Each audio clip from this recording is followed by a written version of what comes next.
We introduced the concept of charge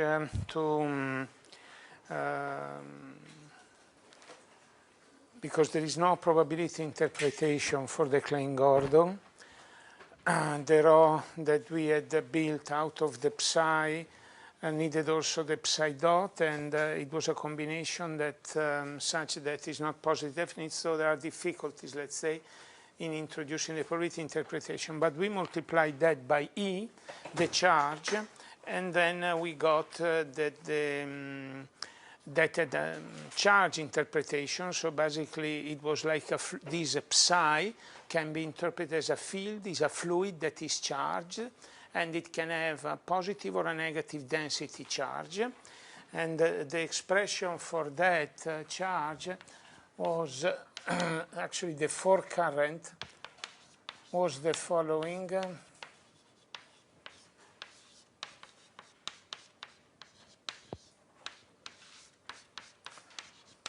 So we notice immediately that if the field is real, this quantity is zero and the forecurrent is zero. Now, if we want the charge is basically the IEH 2m0 c squared, because we have to take the J0, and then there is a derivative with respect to delta CT, so there is a c squared.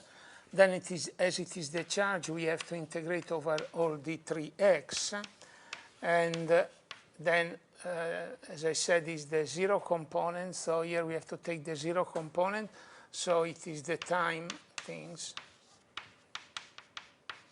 Okay, so this was the expression of the charge. We had proved in previous lecture that modulo this E, that was the charge, this is basically the probability current, but we cannot give that interpretation. Anyhow, it is conserved. That means we had already proved from the Klein Gordon equation that this holds.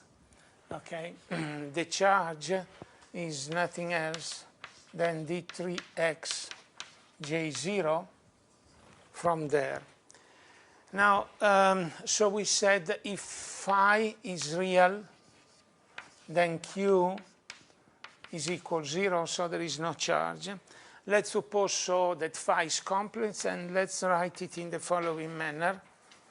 1 over square root of 2 phi 1 x plus I phi 2 of x, where phi 1 and phi 2 are real field.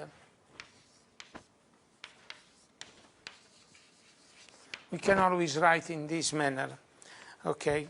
Now we know that phi satisfies the Klein Gordon equation, so we know that phi delta plus mc square h square phi x, where this is the D'Alembert, and this is 0. Now from here, if you insert this expression, now insert this expression here, what do you get? If you insert this expression here, you get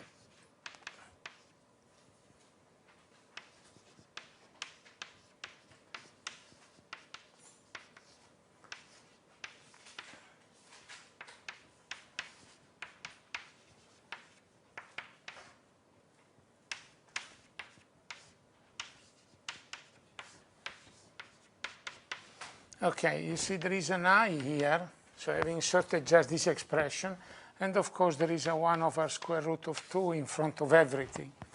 Now for this to be 0, as there is an I, each term must be 0. So the two real components of a complex Klein Gordon field satisfy, each of them satisfy the Klein Gordon equation. Now it's a simple result, this one, but it is a simple result. So the two components of a complex Klein Gordon field each satisfy the Klein Gordon equation. And of course also the vice versa holds, in the sense that if you have two real fields, phi 1 and phi 2, and you combine them into a new field defined as 1 over square root of 2 phi1 plus I phi2. If each of them, so the vice versa, is that if each of them, of these two real fields satisfy the Klein-Gordon, then as a consequence you get that phi, Klein-Gordon of phi, that these satisfy Klein-Gordon. Okay, so it goes both way. And okay. Now, if you take each of these phi1 and calculate the charge, of course you get 0. If you take, because they are real, remember, phi1 and phi2 are real. So you would get 0. But if you take any combination, and we can change and take two different combinations. For example, we could choose this pi defined as 1 plus I phi 2 over square root of 2, and we could take pi equal phi minus I phi 2, 1 over square root of 2. Well, here you do the calculation. So let's call this plus and this minus.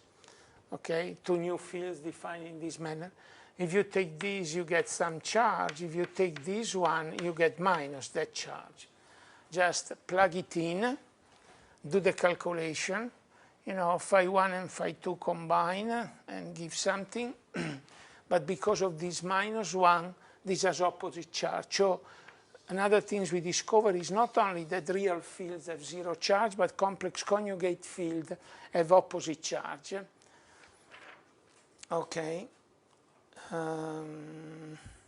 Now, and of course, you can take a pi 0, and this is either phi 1 or phi 2, and both of them give a 0 charge.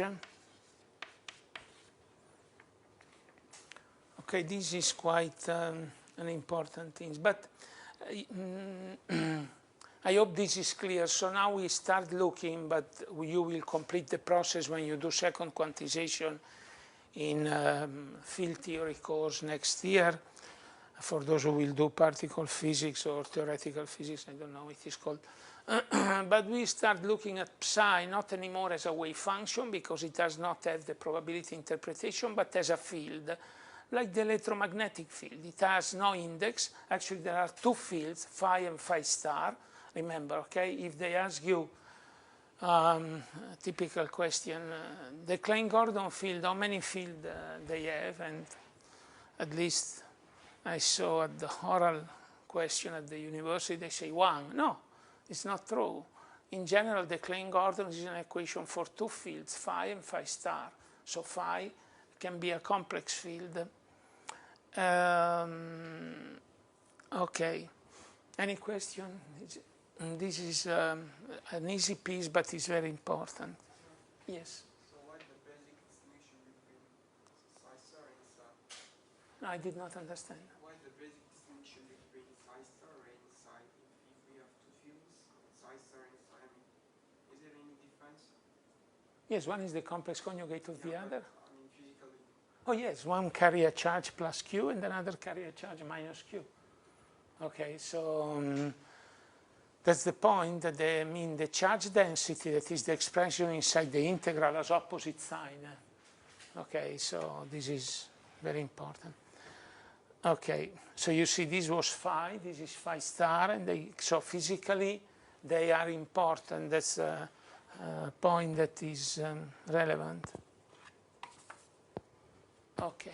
Now, as you have seen, that we consider psi not as a wave function, but as a sort of fields, because a field, what is a distribution, is a function that change with from point to point. Usually they go to 0 at infinity. If we interpret them as wave function, they go to 0 at infinity, but we will choose also that all this field goes to 0 at infinity. You can say, why you assume that? Because in that manner, many calculations are simplified, especially integration by parts. So we will restrict to that class of fields that satisfy these boundary conditions, that at infinity they are 0. You know, another thing that I want to point out to you, even if there is an h bar, is a classical equation. you will, if they ask you, which is the classical equation of motion for the field phi, is this. This is the only equation that phi satisfies. Why is classical? Because this is a C number, it's not an operator. Phi 1 of x, okay, is a function.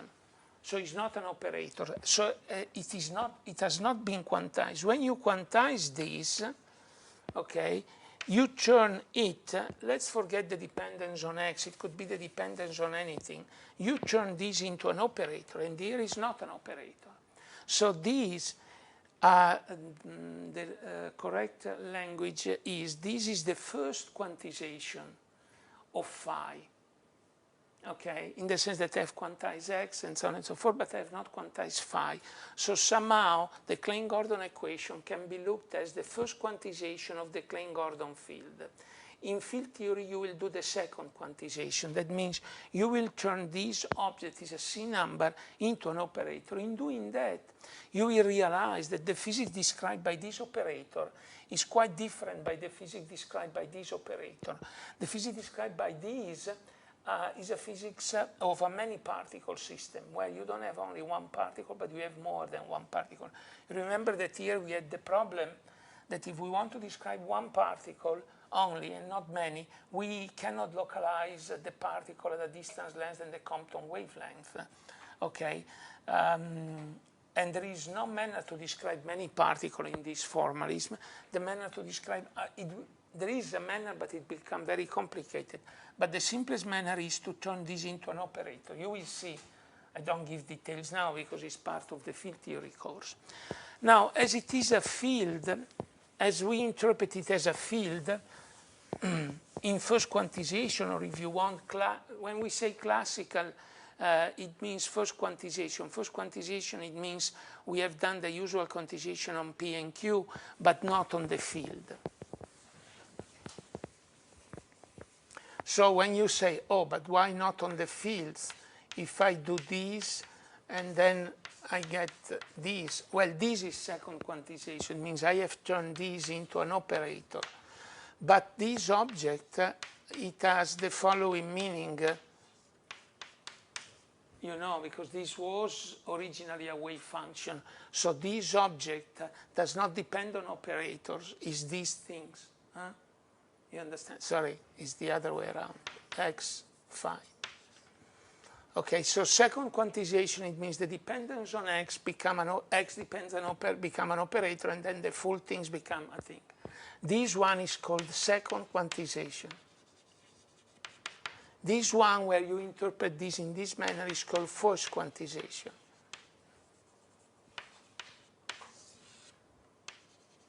But anyhow, in both cases, we consider it as a field. Here the field is quantized, it becomes an operator. Here is not quantized. Now, as it is not quantized, still, nevertheless, is a field, so we can introduce many concepts regarding fields. One concept that now we will introduce is the one, this is a fluid, so you can ask, as it is a fluid, you can talk about energy, but you can talk also about energy density, you can talk about his own equation. So now this is like a fluid, is a field, okay, and we want to see if concepts like energy, momentum, or energy density, momentum density exist, and they do. Well, first of all, let's see the equation of motion. Well, the equation of motion we have, it is the Klein-Gordon, but we want to derive from a Lagrangian. So question, is there a Lagrangian that gives me, let's take the Klein-Gordon equation. This is the equation of motion for this field.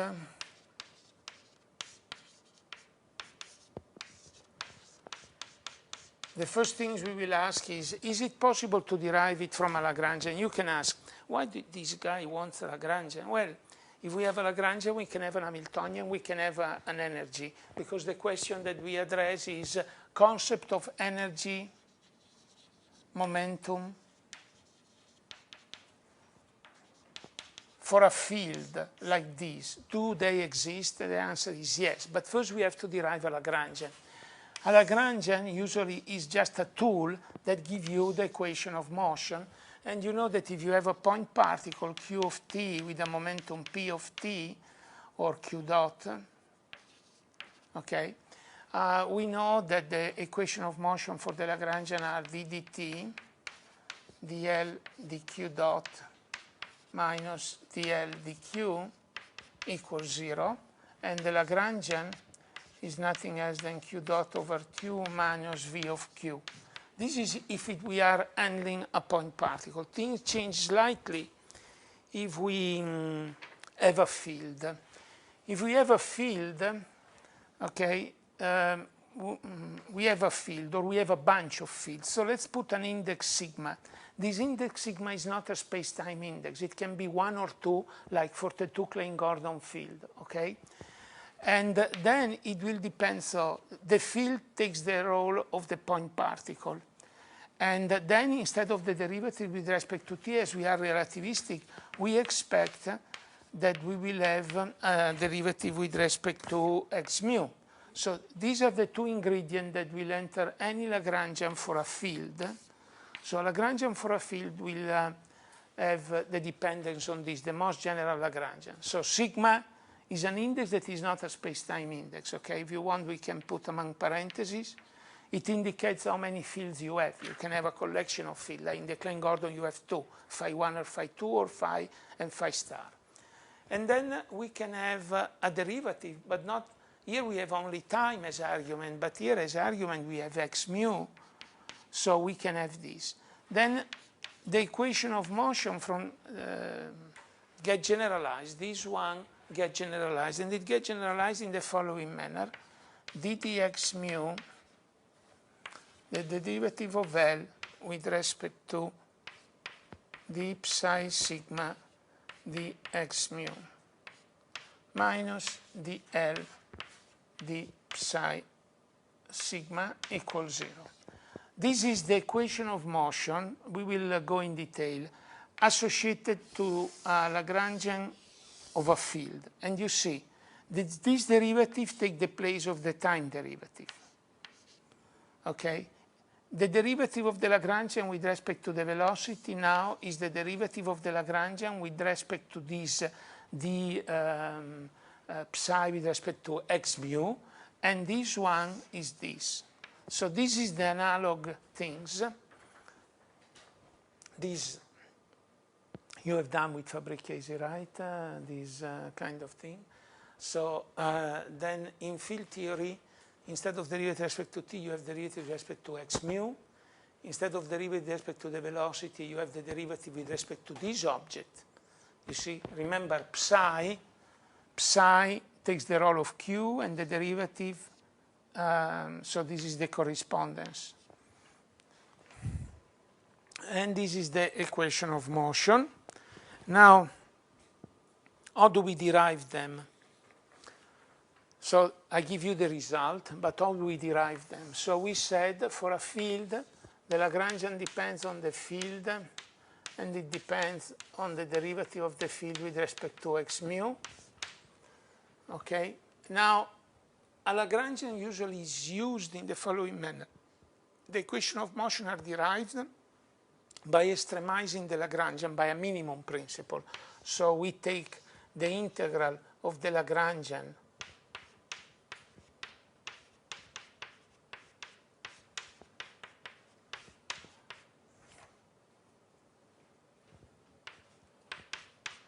and the variation must be 0. Which variation? You remember here, the variation that you did is you took initial and final point, you took all the path, and you vary on this ensemble looking for the minimum.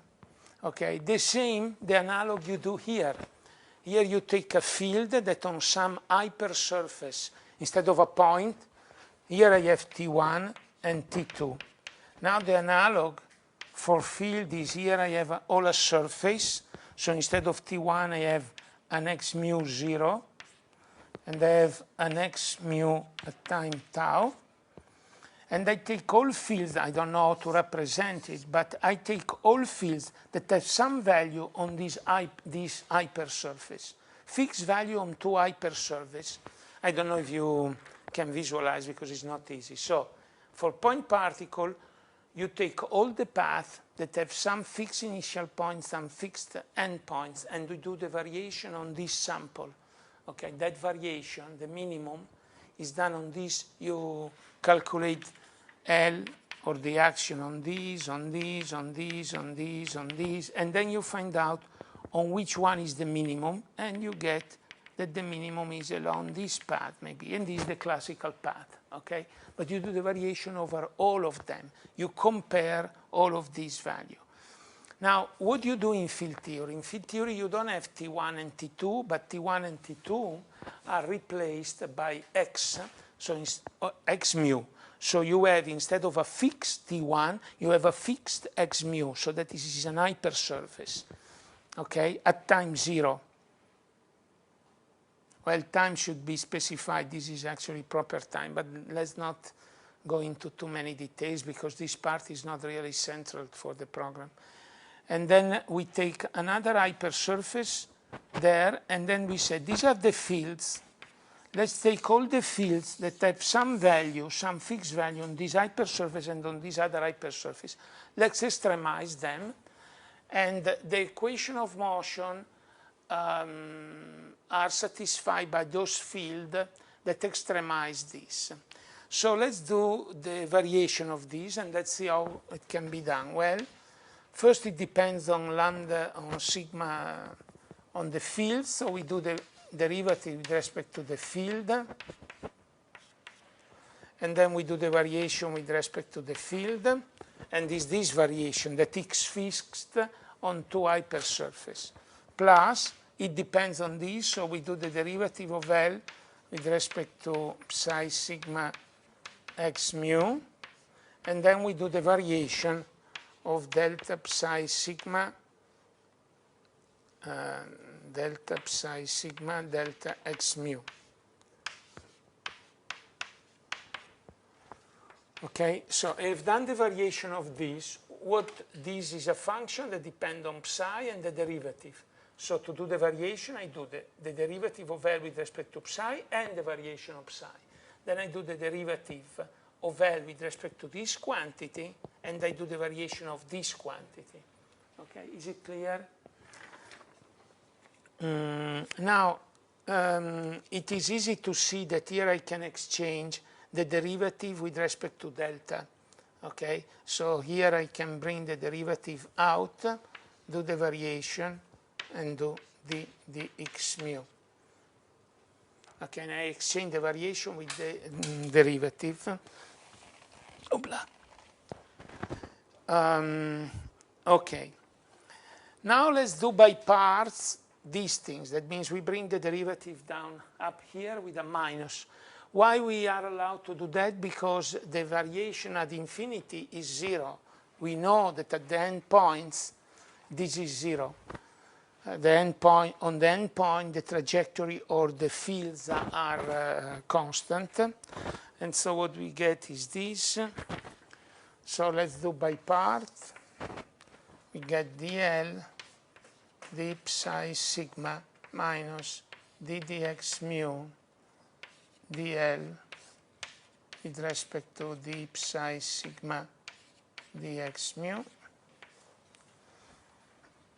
And then we have delta psi sigma, and we have integration over d4x. This is and this is 0. We want that this variation is 0. This is arbitrary variation, at least in between, so this must be 0. And this is exactly this equation.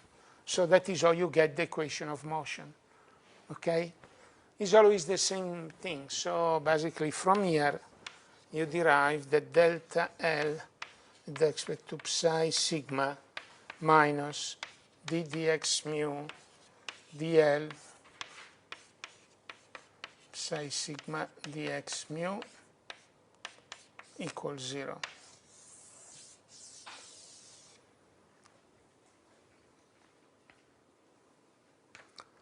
Is it clear that this is a very, even if it is not the central part of the program, but it is an important issue that you will encounter again and again. Okay. Now let's ask, now that we see how we derive the equation of motion, remember, which was our original goal? Was this. By the way, this part is on page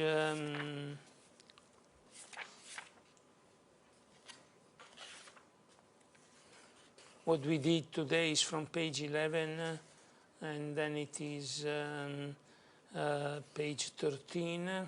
What we did today now is page 13. Now let's concentrate on simple things. Let's cancel all the rest, let's keep the equation, and let's see if we can invent a Lagrangian that gives me as equation of motion the Klein-Gordon equation. So now the goal is, we know the form of the equation of motion for a generic field, that is this. Let's invent a Lagrangian that produce, it might not exist, that produce the Klein-Gordon equation. So the logic, I just repeat the logic. We have an equation that is the Klein-Gordon. We want a Lagrangian from which it can be derived. As the Lagrangian has the following form for any fields, this is a very generic things.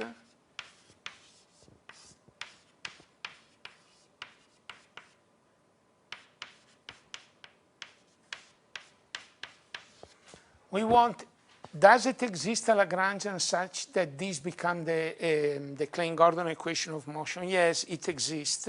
Is the following: L equal h square over 2m0 g mu nu d psi star dx mu d psi d phi nu minus m0 square c square h square psi star psi. Now you can say, why did you put here? Well, when you built a Lagrangian, you have in mind that it's related to the Hamiltonian. The Hamiltonian is related to the energy. So you want something also, the Lagrangian, that has the dimension of energy. And thanks to that factor in front, it has the dimension of energy. Second, is Lorentz invariant. You see, these are scalars, and these, all the index are saturated, so is Lorentz invariant, this Lagrangian. Okay. Now let's see how we get the equation of motion. Now, first part, the derivative with respect to the field. Sigma means psi or psi star. So let's choose that we choose to do the variation with respect to psi star. If we do the variation with respect to psi star, which piece we go? Here, this one. We do the variation with respect to psi star, we get this multiplied by psi.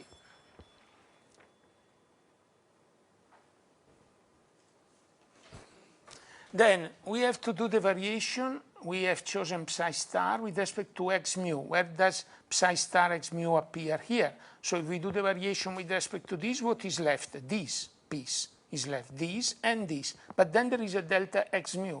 So you do this simple calculation, and so basically this is the equation: x mu dl d psi star dx nu. I change mu and nu, it doesn't matter because, you know, they are summed,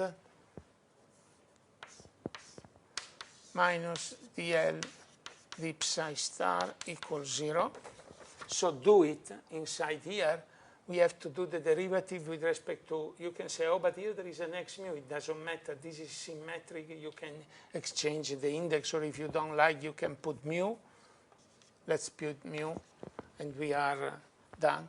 Then from here, what you get is 1/2 h m0 dx nu g mu nu d psi dx nu. Here is with the nu.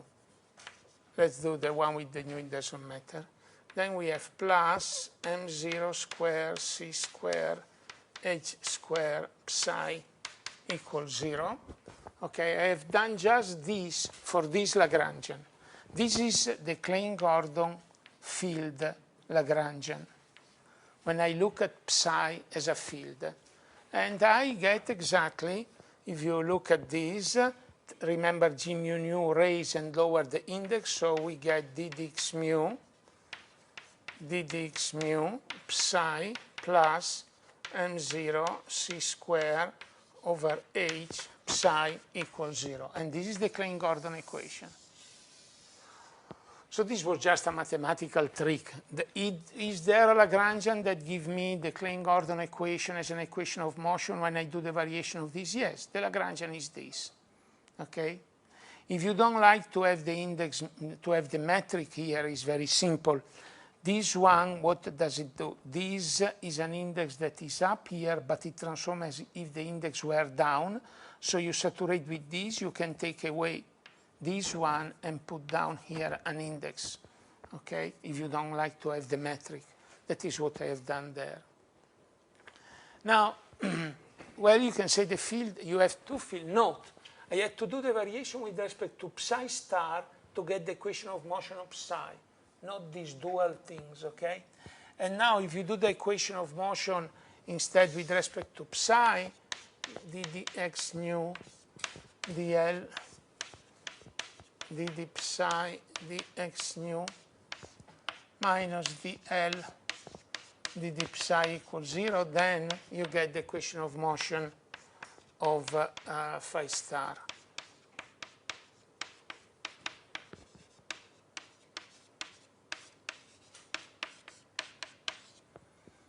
Sorry, psi star.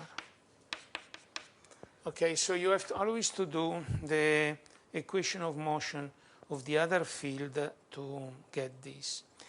Now,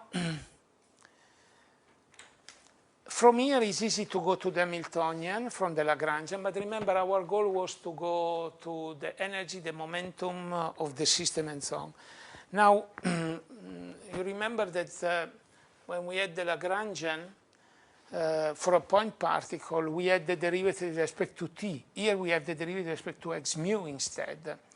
So everything gets quadrupled. That means we don't have anymore an object with just one index, but we will have the analog of the energy and the momentum will be a tensor, and will be an object with two indexes, and this is the energy momentum tensor. Now we will define and then we will derive it.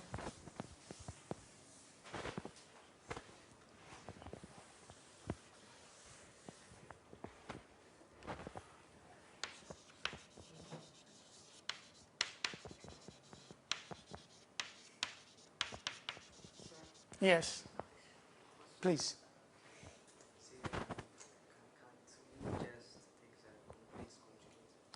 Yes. I mean, I could go from one to the other just taking the complex conjugation. Is that what you want to say? Yes, of course. But I wanted to show that you can derive from the Lagrangian by doing the variation with respect to psi. If you do the, if you take the Lagrangian and do the variation with respect to psi, you get the equation of motion of psi star.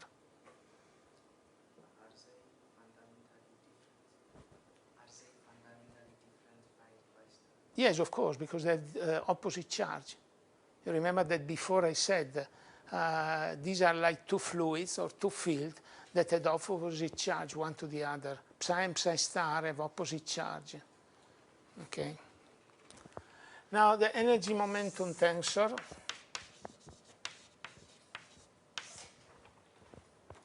Now it is an object that has two indexes and is defined in the following manner. So this is just a definition.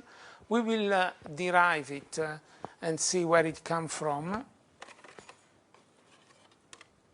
It's defined in the following manner. You sum over all the fields. So this is a sum over the fields, not a sum over the index. D psi sigma. This is the one that led how many fields I have. dl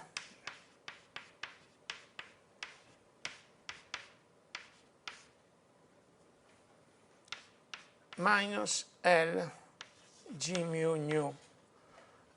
This object, it means I have taken the G mu nu with the index down, and I have used another G mu to bring the index up. But this is equivalent to the Dirac delta. It's easy to see that this is the same as the Dirac delta. Okay, so this is a definition. I've put 3 labels here, 3. This is a definition of energy momentum tensor. And for example, let's do it for the Lagrangian associated. Let's start with the Lagrangian of the Klein-Gordon, the Lagrangian that gives me the Klein-Gordon equation. And let's derive, so from this Lagrangian, we plug it in here, and let's derive the energy momentum tensor for this. It gets this expression, h squared over 2m0 g sigma n d psi star dx sigma d psi dx mu plus g sigma nu d psi dx sigma d psi star dx mu minus g sigma rho d psi star dx sigma d psi dx rho minus m square c square over h bar psi star psi multiplied by delta mu nu. Now, the second homework of this second set of problems is the following. Derive the T mu nu for the Klein-Gordon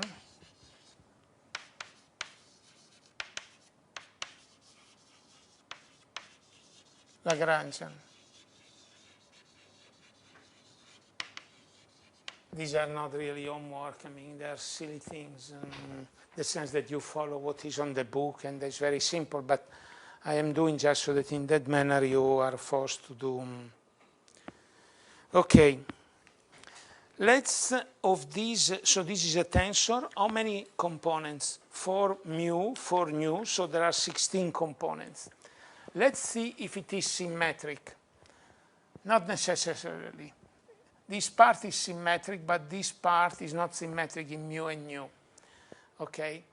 Now, as we have 16 components, let's go and look in detail the meaning of the various one. So this problem, it means you take the definition of energy momentum tensor, you plug in the Lagrangian of the Klein-Gordon, do all the derivative, take account of the index, and you should arrive at this expression. Now let's calculate of the many things the T00. So I am calculating the T00. It means sum over sigma d psi sigma dx0 dl d psi sigma dx0 minus L, and then 0, 0, they are the same, so is equal. So this is the expression, but now I want it for the Klein-Gordon. So I want the T00 for the Klein-Gordon field.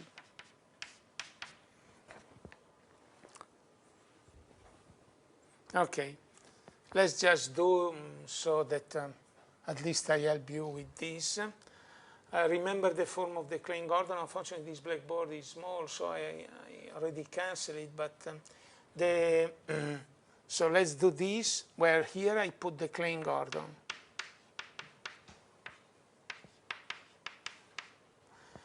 Then you get h squared over 2m0 g sigma. By the way, this sigma here, you see, is the sigma of space-time. It's not the sigma that labels the fields. This is the general expression. Here the sigma, it means how many fields I have. And how many fields do I have in the Klein-Gordon? 2, psi and psi star. So here I don't use the sigma as a label anymore of the field, but as a space-time label. And in fact is here. So let's take the T00 for the Klein Gordon and let's see what we get. G sigma 0 d psi star dx sigma d psi dx0 plus G sigma 0 d psi dx sigma d psi star dx0 minus G sigma rho d psi star dx sigma d psi dx rho minus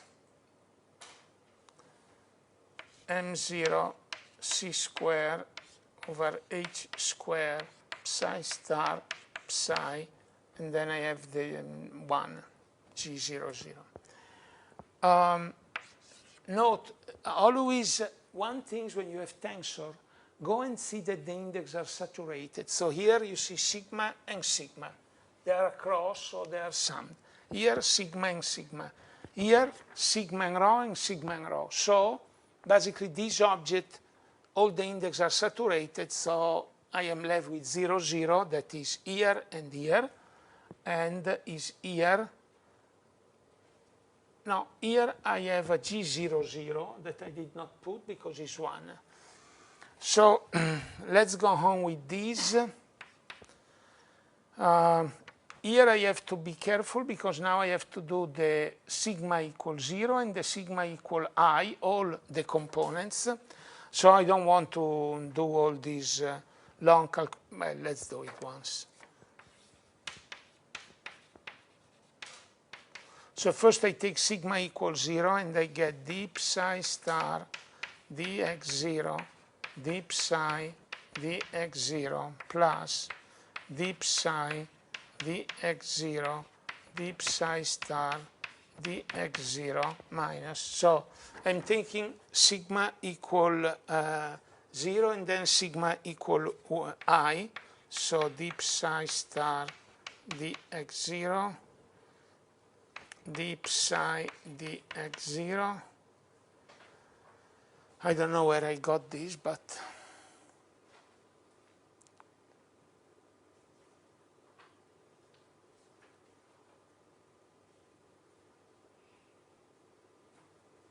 I think this is not there, or I took it from here. No, I took it from here. And then I have to be careful. I have to do the sum over the I. So I get minus sum d psi star dxi d psi dxi minus m0 square c square over h square psi star psi. I think I have nothing else. Check, okay, in this, you have to derive the T mu nu for the Klein Gordon, so among them there is this component. If you do this calculation right, most probably I did not do right, you get the following quantity: c square d psi dt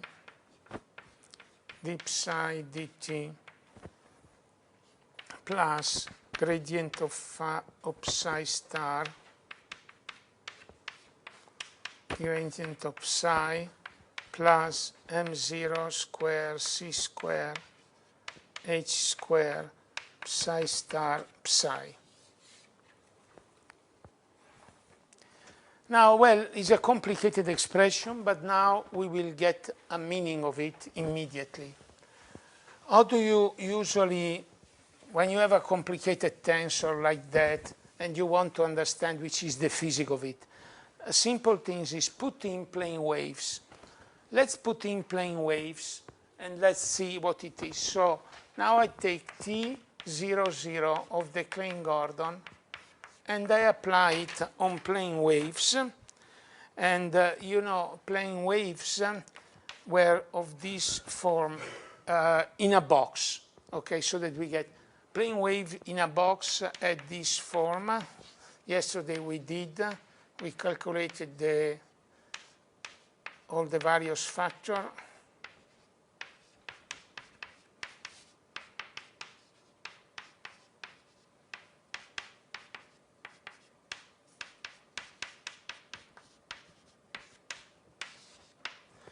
Okay, so these are the plane waves in a box. They are labeled by a set of 3 integer number. These are 3 integer number, okay? And the energy EPN is the energy that you get when you sit on mass shell with that particular PN. So I want the energy momentum tensor of that object on plane waves. Well, you have to do a lot of derivative, but at the end, well, let's do it. T00, Klein-Gordon. Instead of putting all these labels, let's say, well, we know it will be plus and minus. Let's do one thing. Instead of doing just putting in plane waves, let's do the integral over d3x, because this is a density after all. And let's see what we get. Okay, so I use plane waves in a box, and the box I know is volume V. So basically, the object I get is this integrated in d3x. And now I take this expression and put in here.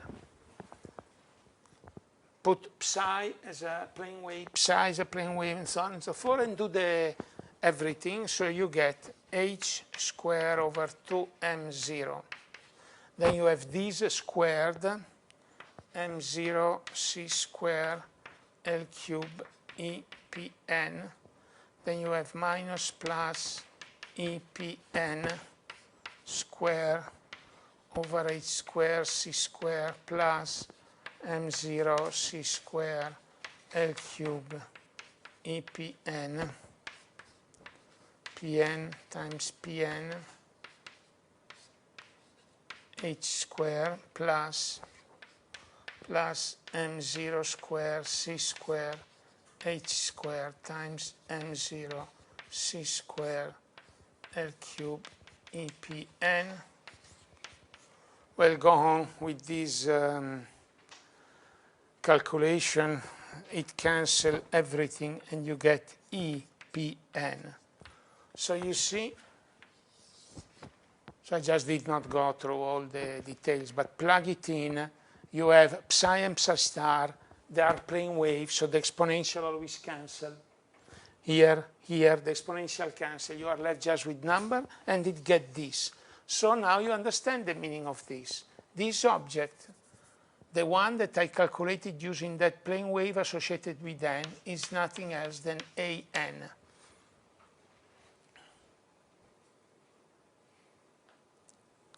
And so the volume integral of one of the components of the energy momentum tensor is associated with the energy.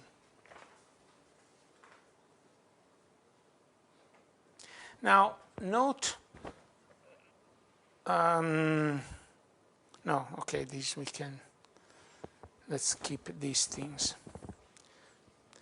Now, you can say, okay, well, you have introduced the energy momentum tensor, you have given us a definition, but where does it come from? Well, the energy momentum tensor is a conserved quantity. That means it's like a current, even if it has 2 indexes. It is like a current and is conserved. You know, let me write down again the energy momentum tensor.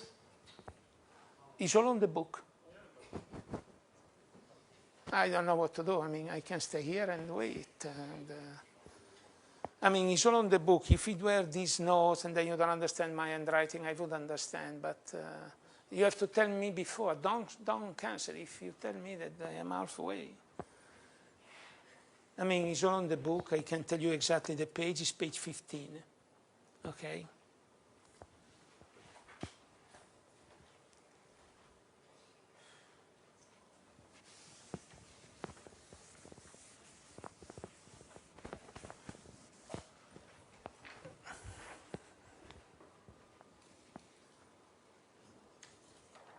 Now, another thing before I forgot, it might be that before the end of July I have to skip one class. I don't know exactly yet the day, but I have to skip one class for something that came up and that I had forgot. It came up before I start this, but I don't know exactly the day, so it might be that I skip one class at the end of July, and then we will catch up on another day, okay? It might be not, I'm trying to avoid, but because I don't like to skip classes, but it might be that that happen, okay? Okay, let's remember the definition of T mu nu. This was the definition, sigma, the x psi sigma, the x mu, the L, but it will be at the end of July, so we will be almost finished.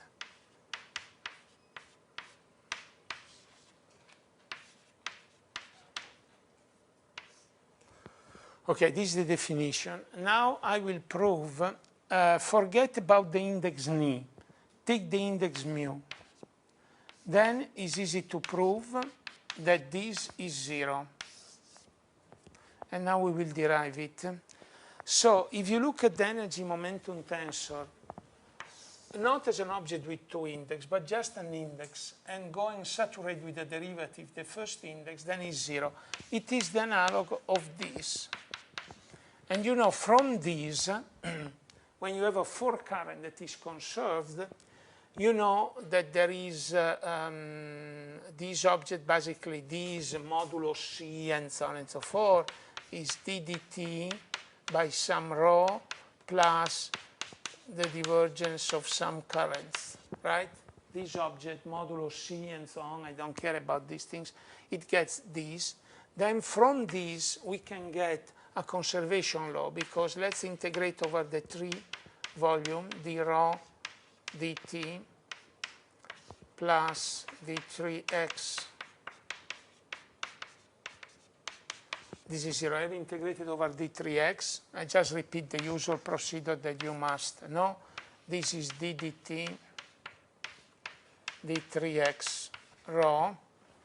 And this one, I use Green theorem. It tells me, listen, this volume integral is equal to the surface integral of the surface that embraces this volume, okay, times sigma times j, and or time ds times s. And if the volume is infinite, then this surface is at infinite. The j there we suppose is 0. So we suppose that the current at infinity goes to 0. Then these things basically tells me that this quantity, that d3x of rho, is equal 0. So this means that d3x rho is a constant in time.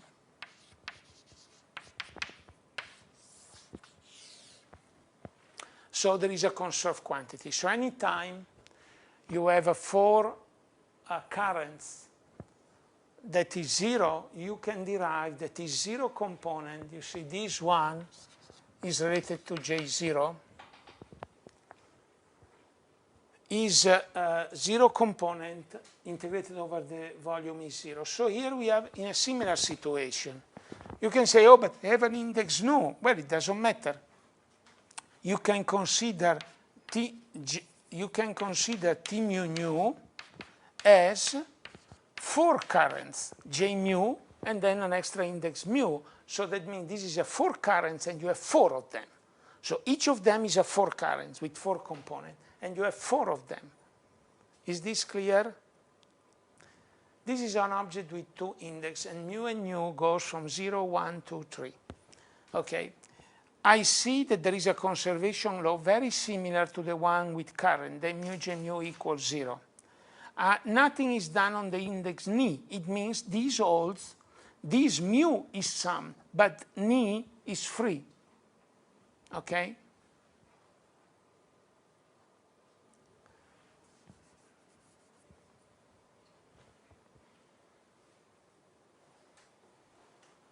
So, as ni is free, I can consider this as a current with an index mu, and there is an extra index ni.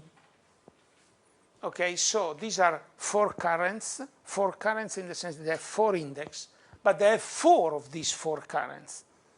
Okay? So this object looks very much like that. Then, if it looks very much like that, what can we derive? We can derive the index that is saturated if I take it to 0 on E, and I integrate over d3x. This is constant in time, repeating the same procedure, okay?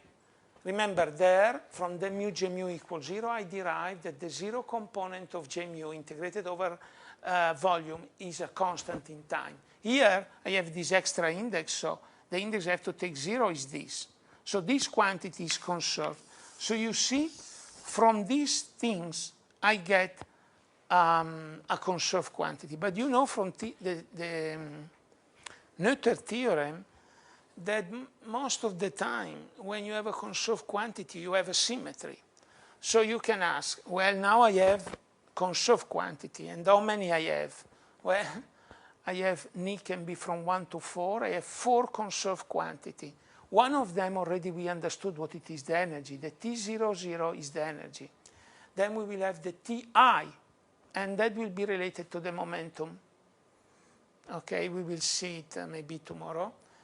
It will be related to the momentum. Now let's do one thing. Let's see, using the Noether theorem, which is the symmetry that brings me to this thing. So this is a definition. This is what now I want to prove, and I will prove. This we know it implies this. Now the question is, which is the symmetry?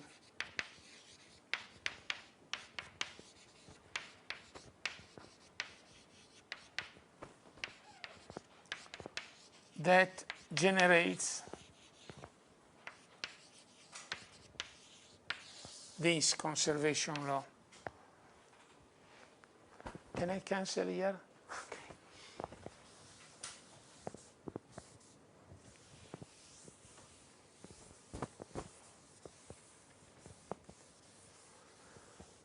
Okay, so now we will repeat the Noether procedure.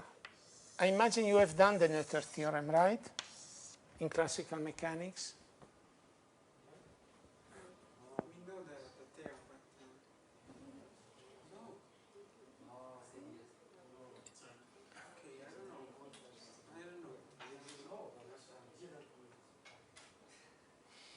Okay, this theorem is due to a lady named Amy Noether. You know the story of Amy Noether, you girls? You don't know the story of Amy Noether? It's a very nice story because, and you should know. Now, Amy Noether was a German lady, a student, but she attended in Germany in those years, that was the 1800s. Girls were allowed in class, but you could not graduate. You could pass all the exam, but they would not give you the title of doctor or whatever. Okay, that was a title you could, like they were not allowed to vote. They were not allowed to have a title as doctor or something. So she passed all the exam, did very well, and did not get the title. But then at the end, Hilbert, and then started the PhD, and she did all the exam in the PhD, but could not get the title. It doesn't matter. After the PhD, Hilbert, that was her advisor, told her, look, there is a nice paper by Einstein, that was 1919, where he derived the equation of motion for gravity, and they're different than Newton's things, and so on and so on. I would like to take those equations and see what is conserved. And she invented what is now called Noether theorem. It was done in the following manner, that she realized that every time you have a symmetry, you have a conserved quantity. So the Noether theorem, the name is Amy Noether. There are two Noether, the other must be her father. He's a famous mathematician, but Amy Noether. So basically, if there is a symmetry, then you have a conserved quantity. So basically, she proved, now she proved basically these things that I'm going to prove, because she did not prove, for example, usually you have time translation, that means in time, if you change instant of time, nothing change, okay? So there is invariance with respect to translation in time, that is the symmetry, which is the conserved quantity energy. You have invariance under translation in space, which is the conserved quantity momentum.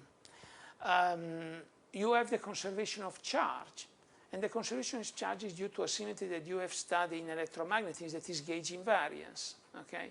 And so on. So every time you have a symmetry, you have a conserved quantity. So it's not true the vice versa. Sometimes you can have a conserved quantity that is accidentally conserved and is not due to a symmetry. Anyhow, it's funny the end of the story. So she did not get, she wrote this important paper.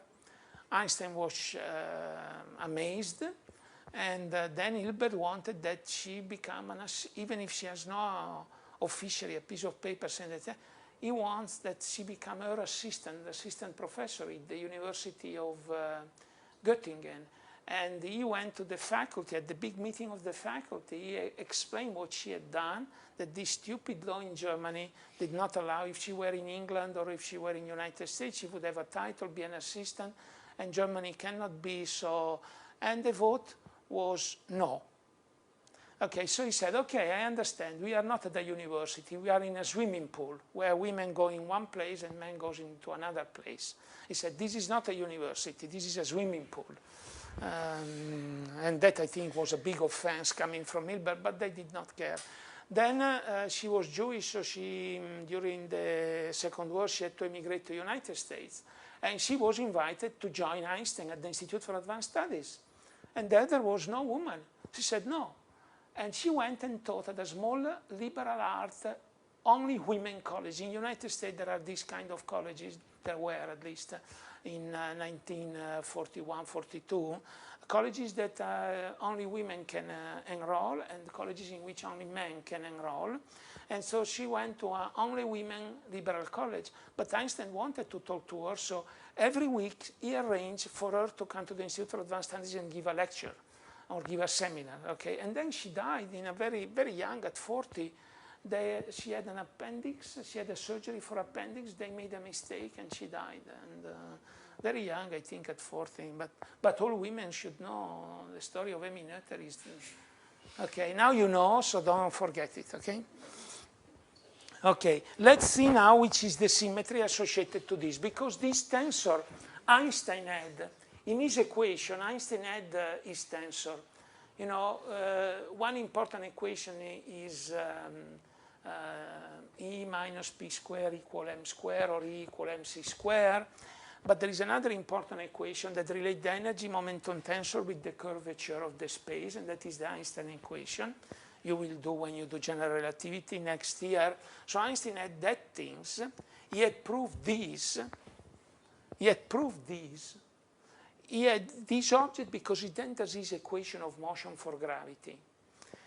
Because, you know, gravity usually is mass that attracts things, but Einstein, as mass and energy are related, realized that energy also attracts gravitationally. So he needed the energy momentum tensor that is related to energy, after all, in his equation, because like Newton equation, you have a force on one side, and on the other side you have the mass, okay, gravitational equation of Newton. At the same time, Einstein had an equation with there was force, and on the other side there was the analog of the mass. The analog of the mass is the energy momentum tensor. So Einstein had this object. It was conserved. So Hilbert had the idea. Why it is conserved? Well, Einstein was just saturating the index and it came down to be 0. So they had no reason. Amiata realized that this is 0 because of this general principle that she believed and invented, and which is the symmetry. The symmetry is that let's do an infinitesimal translation, and let's suppose the Lagrangian does not change. So it's a symmetry. That means let's suppose that the equation of a symmetry means the equation of motion don't change under some transformation. Now, if you do this transformation, the equation of motion don't change, right? Because the equation of motion are translational invariant, and here is 4. Well, what you get from here is that T mu nu is conserved. Okay, now we will do this in detail, even if it takes a little bit, but once in your life you should have it. Okay.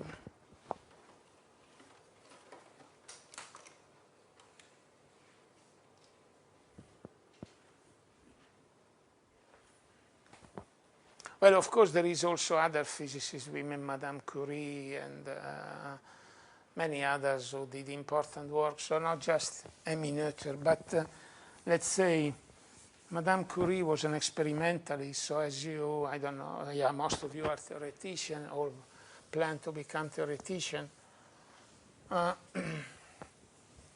Amiata for sure is the most important theoretician.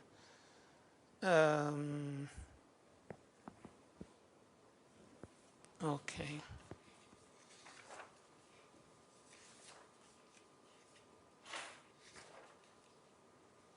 Okay. So we analyze now this symmetry. Let's keep this here for a moment. And let's suppose we do an infinitesimal translation. Let's bring the index down for the moment. Let me use the index down, then everything will be changed with index down, but it doesn't matter. So basically, dx mu is equal epsilon mu. And we have the Lagrangian. The Lagrangian, this Lagrangian, where do we change? We change in x mu, so this is the change in the Lagrangian, epsilon mu dl dx mu. Okay.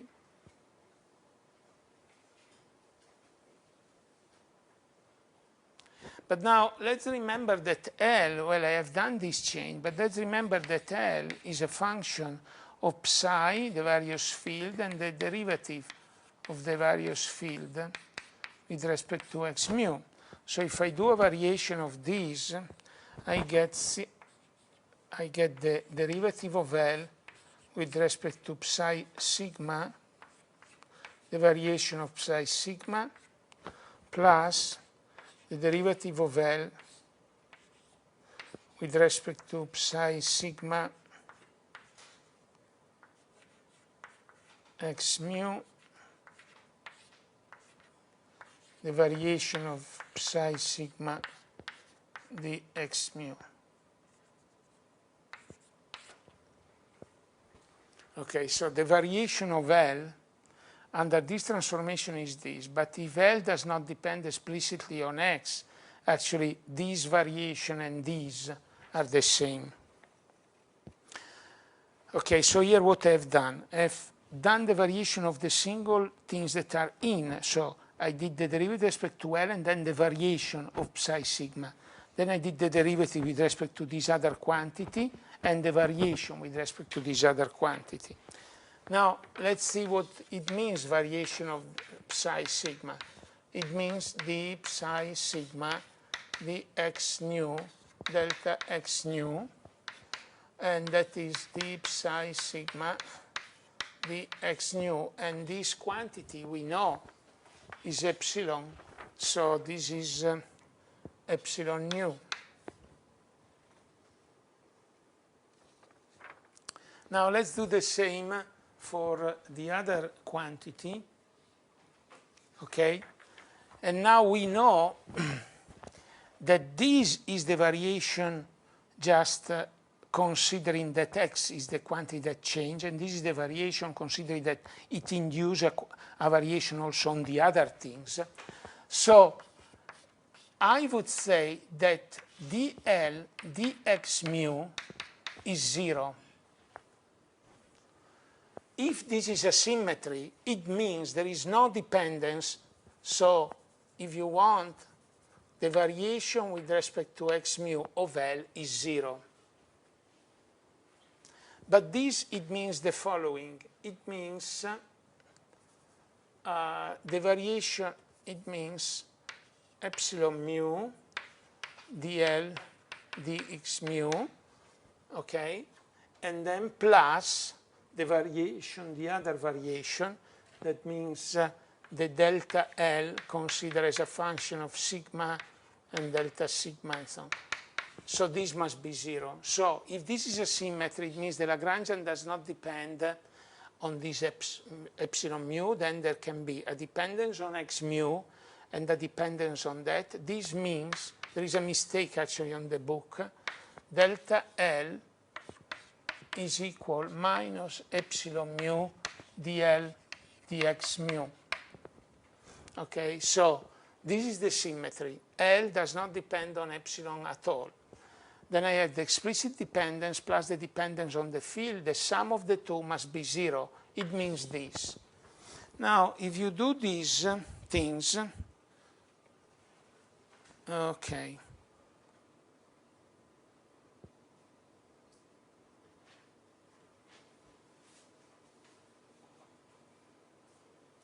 Let's do these things. Okay. Well, yes, okay.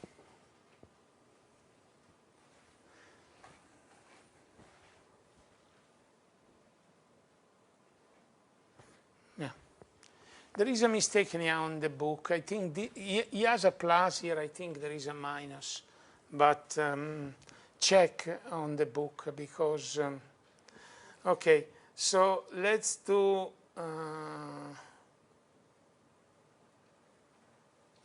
okay, let's do this part. Let's do this part, okay? I'm doing this part. Delta psi, I have written what it is. So the delta L, that is this delta L, will be equal sum over sigma dl d psi sigma. Delta psi sigma I have already seen that is d psi sigma dx nu epsilon nu. Then I have plus dl, the derivative with respect to psi sigma respect to x mu, variation of d psi sigma dx mu.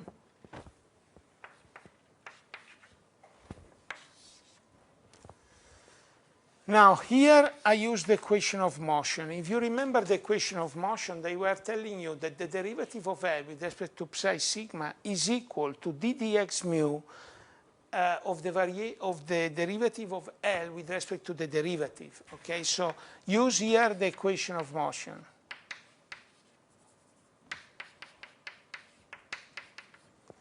Of the Lagrangian equation of motion. And then you get sum over sigma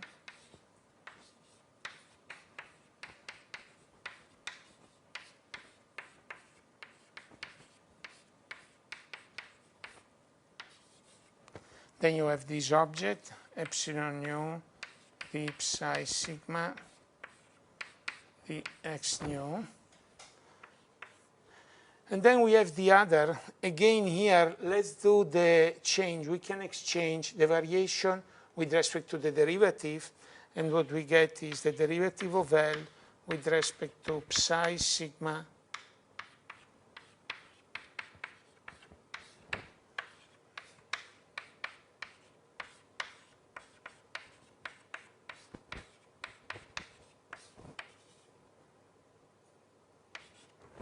okay. This one I have brought the derivative out and I bring in the variation, I get this quantity. Okay, now collect everything. Remember, this variation is this. You have this epsilon and you can collect an epsilon here, and an epsilon there. And out of all these, you get the following quantity. You get d dx mu. You see, I can pull out d dx mu here because it acts on these and so on. And if you do, you get the following quantity, d dx mu minus g mu nu L plus sigma dl d psi sigma d dx mu d psi sigma d dx nu. But this is nothing else than d is nothing else than d mu t mu nu equals 0. Okay. So I have derived, and this quantity is exactly this, but with the index. This one has the index 1 up, 1 down. Here instead I got the energy momentum tensor with both indices down. Okay? So from this equation, we have derived that the d mu t mu nu is equal to 0. Here the index are 1 down and 1 up. That is the only difference. Okay, so this is Noether theorem, and basically it derives from this invariance of the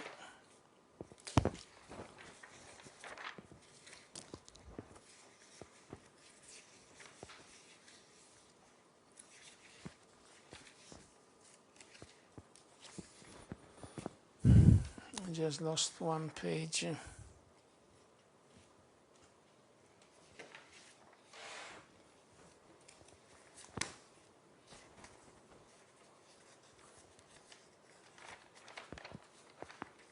No, here it is.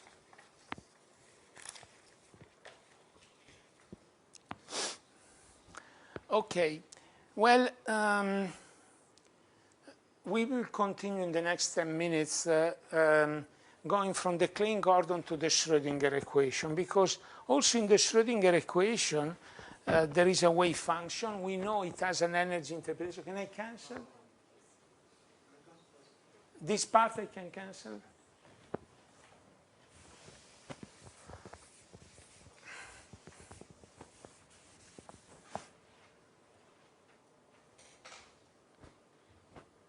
Okay, let's ask the following question.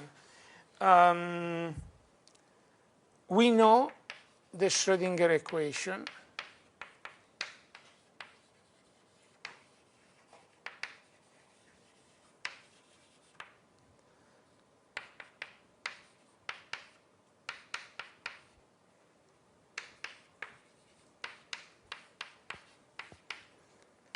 Right.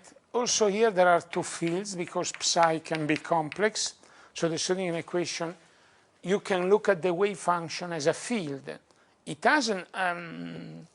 It is not necessary because after all it has a probability interpretation. It's not a fluid carrying some energy, some charge density, but we can look at it as a field. Then we can ask the question: can we find the Lagrangian associated to the Schrödinger equation? That means, is there a Lagrangian such that when I do the variation with respect to one of these two variables, I get the Schrödinger equation? So that is the Lagrangian associated to the Schrödinger equation in which you derive the equation by a minimum principle. The answer is yes. Can I cancel or not? This part, okay.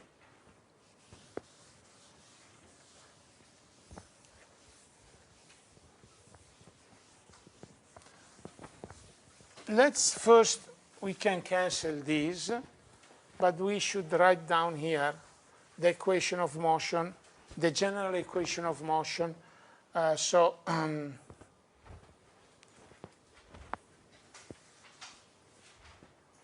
Let's suppose we have a psi star, and or a psi, instead of psi star, let's put a sigma. That means the set of fields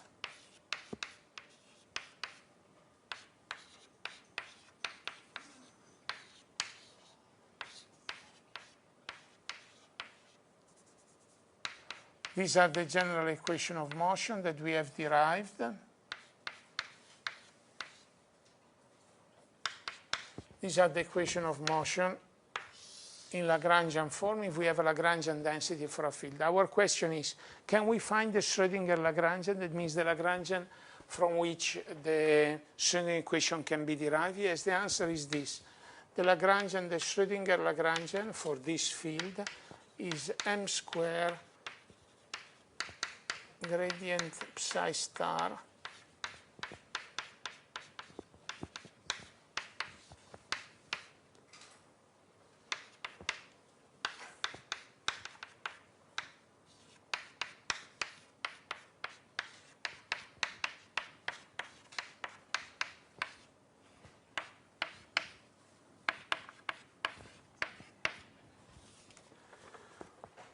So this is the Schrödinger Lagrangian. How we prove it? Well, let's do the equation of motion and let's see if we get this.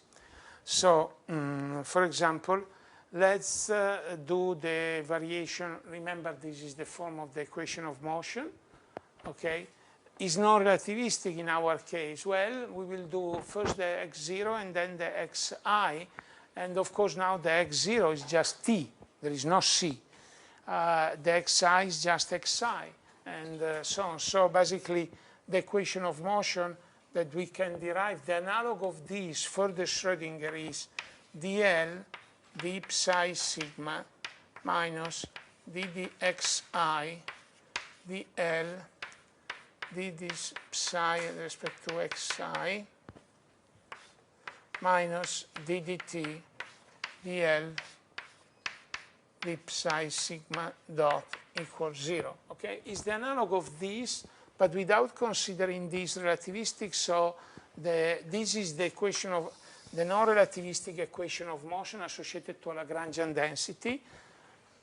There are no c, no t. There are t. Sorry, there is no c, but there is no mismatching sign. You see, this is minus and this is minus. While here you remember that the xi has a different sign than the t, while here we are non-relativistic, so we have the same sign. Okay. Let's do this choosing psi sigma to be psi star. If we choose psi sigma to be psi star, let's see what happens. We have this that goes here and produce the potential times V. Okay, then we have this one. Where does it hit? This one hits here. Okay, and we are left with this applied. So as psi sigma is a psi star, it hits this object, is left with this, and then there is another gradient. And then there is the time part. The time part, this is star, so it hits this part, is left with psi, and you get t. So do this, and what you get, you can write, there is another manner to write this that is much more simple, that is this dt dl d psi dot sigma equal dl d psi sigma minus gradient